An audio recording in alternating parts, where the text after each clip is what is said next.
everybody, Joe Rexrode back right here to answer your questions again on the Titans video mailbag. Titans are 8-6 after a 17-0 win over the Giants. They close with 2 at home, so let's get right to it.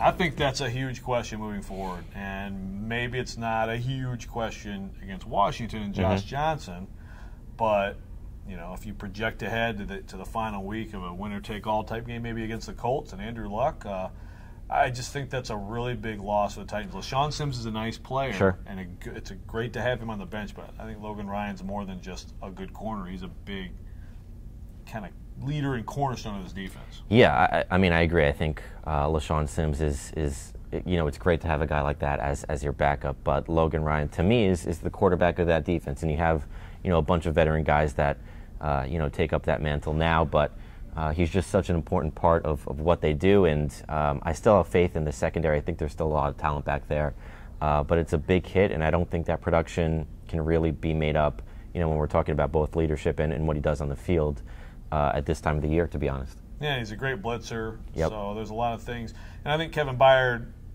does a lot of those things too. I mean, I think they'll be fine getting lined up and all that, but they won't miss him. Malcolm Butler has been playing better. Adoree Jackson has been playing well.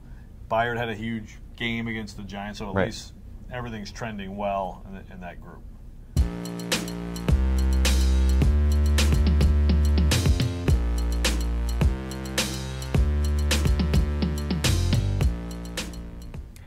Well, it's funny because I think it had to have been 2 or 3 weeks ago when you asked me on this little program if I thought the season was over. Pretty sure I said yes.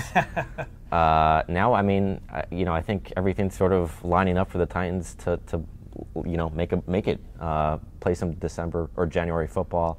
I think it's all building toward that Week 17 game against the Colts. Obviously, can't look past the Redskins, but the stars are kind of aligning. Obviously, they need the Steelers or Ravens to lose one more game, and then their path to the wild card, you know, is in their hands. And I think that happens this week.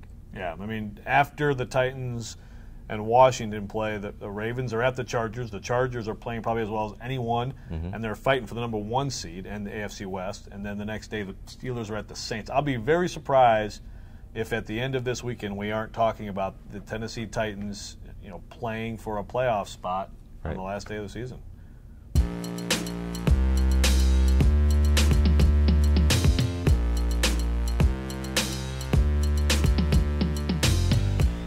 Can I let you handle that one? You want me to handle that one? Well, I mean, we don't know all of them. Sure. I mean, there have been a few people. Although I think I have a pretty good feel on the history of the beat here. It's about a 20-year history.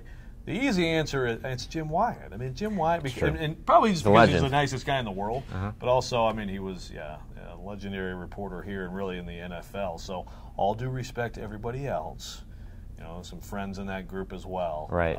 Yeah, I mean, Jim Wyatt's the easy answer. So thanks for sending your questions, everyone. We'll be back next week maybe to talk about a game for the playoffs.